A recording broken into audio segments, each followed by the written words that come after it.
శాంతిపురం మన్యం జిల్లా కలెక్టర్ ఆదేశాల మేరకు ఆ జిల్లాలోని అన్ని మండలాల్లో ప్రిజం ప్రోగ్రాంను నిర్వహిస్తున్నారు. శిశు మరణాలను పూర్తి స్థాయిలో అరికట్టేందుకు ఈ ప్రోగ్రాంను నిర్వహిస్తున్నట్లు నిర్వాహకులు తెలిపారు. ఇందులో భాగంగానే ఆ జిల్లాలోని గరుగుబిల్లి మండలం రావివలస ప్రాథమిక ఆరోగ్య కేంద్రం వైద్యాధికారులు doctor K Karthik, doctor K Keerthi, విస్తరణాధికారి సిరిపురం సూర్యప్రకాశరావు ఆధ్వర్యంలో శిక్షణా కార్యక్రమాలను నిర్వహించారు. ఈ సందర్భంగా వారు మాట్లాడుతూ శిశు మరణాలను నివారించేందుకు కట్టుదిట్టమైన చర్యలు కలెక్టర్ నేతృత్వంలో జరుగుతున్న నేపథ్యంలో అందరూ సహకరించవలసిందిగా వారు కోరారు. చౌదరి, స్ఫూర్తి న్యూస్, మన్యం జిల్లా. అందరికీ నమస్కారం. మాతా శిశు సంక్షేమ కార్యక్రమంలో భాగంగా మాతృ మరణాలు మరియు శిశు మరణాలు తగ్గించాలనే లక్ష్యంతో మన్యం జిల్లా కలెక్టర్ గారు అలానే జిల్లా వైద్య ఆరోగ్య శాఖ అధికారి వారి ఆదేశానుసారం prism project for reduce of infant mortality rate below 10 ఈ కార్యక్రమాన్ని వివిధ కార్యాలయాల్లో ఉన్న ఉద్యోగుల యొక్క భాగస్వామ్యంతో సమిష్టిగా అనాలిసిస్ చేస్తూ అనలైజ్ చేస్తూ ఈ మాతృ మరణాలు అలానే శిశు మరణాలు తగ్గించాలనే లక్ష్యంతో ఈ కార్యక్రమం చేపట్టడం జరుగుతుంది.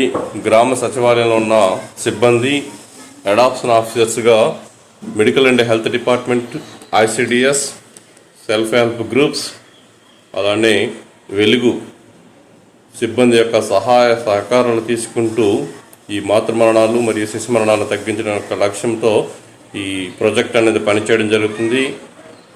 ప్రతి అడాప్షన్ ఆఫీసర్స్కి కొంతమందిని అడాప్ట్ చేయడం జరుగుతుంది. ఏఎన్సీలని వాళ్ళు గ్రామంలో ఖచ్చితంగా విజిట్స్ చేస్తూ వాళ్ళ యొక్క డైరీ ఎనాలిసిస్, హెచ్బి లెవెల్స్ పెరుగుతున్నది తగ్గుతున్నది చూడాల్సి ఉంటుంది.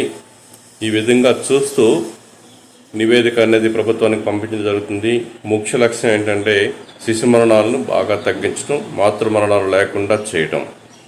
ప్రాథమిక ఆరోగ్య కేంద్ర రావివలస వైద్యాధికారి సమక్షంలో శిక్షణ కార్యక్రమం కూడా చాలాసార్లు ఇవ్వడం జరిగింది. ఇక మీదట కూడా మేము ప్రోగ్రామ్స్ కోసం షెడ్యూల్ ఏర్పాటు చేసి ఉన్నాము. ఎవరికి డౌట్స్ ఉన్నా కూడా డైరెక్ట్గా మాకు కాల్ చేసి అడగవలసిందిగా చెప్పడం జరిగింది. Thank you. విజయనగరం జిల్లా ఎస్పీ దీపిక ఆదేశాల మేరకు ఆ జిల్లాలో పోలీస్ అధికారులు, సిబ్బంది మద్యం, ఇసుక, గంజాయి, పశువుల అక్రమ రవాణా, కోడిపందాలు, పేకాట వంటి అసాంఘిక కార్యకలాపాలపై దాడులు నిర్వహించారు. పోలీసులు, సెబ్బధికారులు తనిఖీల్లో భాగంగా దాడులు నిర్వహించి 15 కేసులను నమోదు చేశామని విజయనగరం పోలీసులు తెలిపారు. 17 మందిని ఈ సందర్భంగా అరెస్టు చేసి 56.81 లీటర్ల మద్యాన్ని స్వాధీనం చేసుకోవడం జరిగిందని చెప్పారు. విజయనగరం రూరల్లోని బొబ్బిలి, తెర్లాం, రాంభద్రపురం, బూర్జవలస, కొత్తవలస పోలీస్ స్టేషన్ల పరిధిలో పేకాట, కోడి పందాలను ఆడుతున్న 33 మందిని అదుపులోకి తీసుకొని 77,320 రూపాయల నగదు, 2 కోడి పుంజులను స్వాధీనం చేసుకున్నారు. బహిరంగ ప్రదేశాల్లో మద్యం సేవించి ప్రజాశాంతికి భంగం కలిగించిన 23పై కేసులు నమోదు చేశామని అన్నారు.